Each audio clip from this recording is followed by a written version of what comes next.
Hey everyone, Derpy here, back with another Battle Pirates video. This is my Draconian Fortress level 102 using my Partial Punisher Mark II fleet.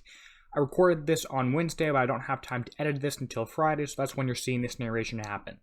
This was after I believe an initial tune down of the target, so it was a bit harder initially, now it's easier.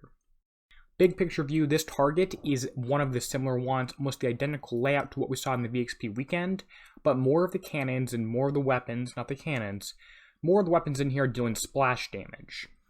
So, for that reason, I'm driving my flagship just a little bit ahead of everything else, like you can see right now, trying to avoid damage.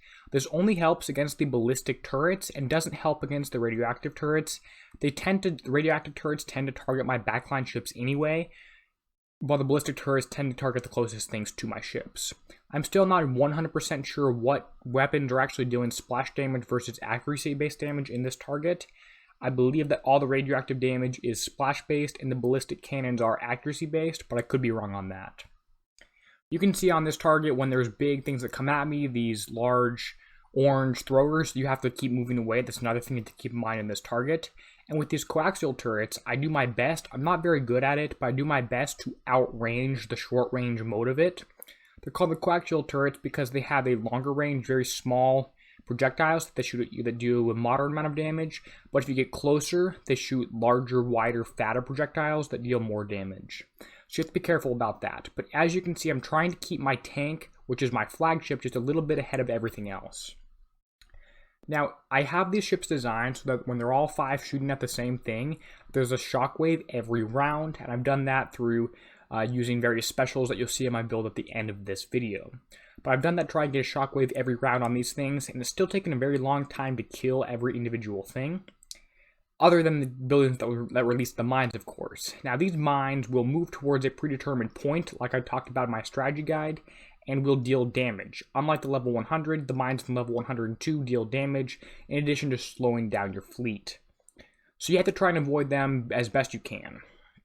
So in this particular target, my first priority is the big radioactive thrower turrets, and then the smaller coaxial turrets, and then finally the ballistic turrets. I'm not quite sure that's the best order, but that's what I'm trying to do. Interesting note that if you do have projectile effects turned off or some various effects in your settings turned off, you won't see the shockwave. So if you're not getting a shockwave, that might be why.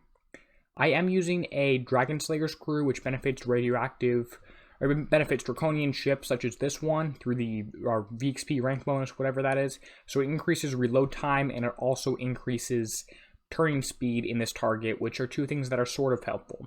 Not quite sure this is the best particular crew for this target, but it is one that works okay.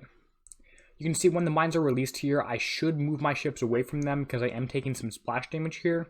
If I drove this better, I think I might be able to get this down to, say, a 1 hour repair. Total repair time, and this is going to be 1 hour and 20 minutes, which is a lot better than I was doing at the start of the raid driving stat.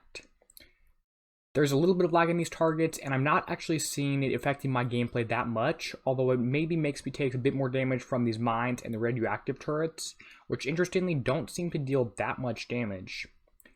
You can also see that when I'm in the biofuel zones here, that I'm able to, if you're in there, they look like oil slicks, but they're called biofuel zones.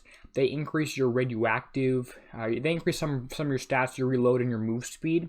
So it makes it harder to drive if you're in those, but it buffs your ships essentially if you're in there. That's that little gun thing with the plus sign you can see when your ships are in those fields. And it's only a special thing for the Punisher Mark II.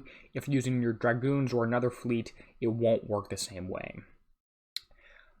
I'm just finishing up this target here, going through, trying to dodge the mines and killing the last couple buildings. You can kill this top set at the very start of the target. There's no one set path, but in general, try to drive with your flag out in front for this target. Now my build here, which I'll show you, is all U0 partially built Punishers with a 200,000 Outpost 11 dock weight. So some people are going to be able to do this better than I can because they have a better fleet, they have better ships, because they've upgraded them and they have their dock weighs out of 400,000 tons instead of 200,000 tons.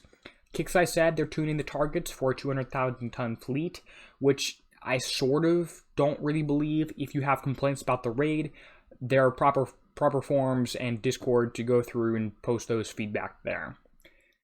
Me posting the videos on the raid is not me endorsing it, it's showing you how I'm taking less damage. I actually cut my damage in half driving with one ship out in front. I'm taking more radioactive damage than ballistic damage. I cut my damage in half driving with one ship out in front as a tank instead of having all 5 of them stacked. Total damage, hour and 22 minutes, and you can see it's 250,000 points, which is part of 2 different set bonuses. I have videos for the 100 on my channel, and I'm trying to make videos about the 507.